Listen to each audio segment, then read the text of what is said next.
সবথেকে বেশি কাজ করার আগ্রহ উত্তরা কেন্দ্রিক যে আসনটি রয়েছে সেই আসনটি নিয়ে। আপনারা জানেন জুলাই আগস্ট গণঅভ্যুত্থান আমার পুরো জীবনকে পাল্টিয়ে দিয়েছে এবং আমার যমজ ভাই মীর মাহফুজুর রহমান মুগ্ধ উত্তরাতে শহীদ হয়েছে, উত্তরা আজমপুরে, এবং আমাদের ছোট থেকে বড় হওয়া পর্যন্ত আমরা উত্তরাতেই কাটিয়েছি।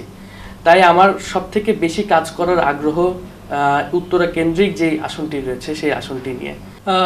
নির্বাচন নিয়ে আমি ব্যক্তিগতভাবে এখনো কোনো সিদ্ধান্ত গ্রহণ করিনি, তবে আমি যেহেতু এখন একটি দলের সাথে যুক্ত হয়েছি, দল থেকে যদি আমাকে যোগ্য মনে করা হয়, দল থেকে যদি চাওয়া হয় যে আমি নির্বাচন করলে আমি বাংলাদেশের অবদানে আরও বৃহৎভাবে কার্যক্রম করতে পারবো, সেক্ষেত্রে অবশ্যই তখন চিন্তা ভাবনা করে দেখব এবং দলের যে সিদ্ধান্ত নেবে সেই সিদ্ধান্তকে অবশ্যই সম্মান দেখাবো। এখানে আমি আগেই বলেছি আমার ব্যক্তিগত কোনো চাওয়া পাওয়া নেই। দল আমাকে যেখানে সুবিধা মনে করবে কাজ করার জন্য, দল আমাকে যেভাবে নির্দেশনা দেবে আমি সেভাবেই কাজ করব।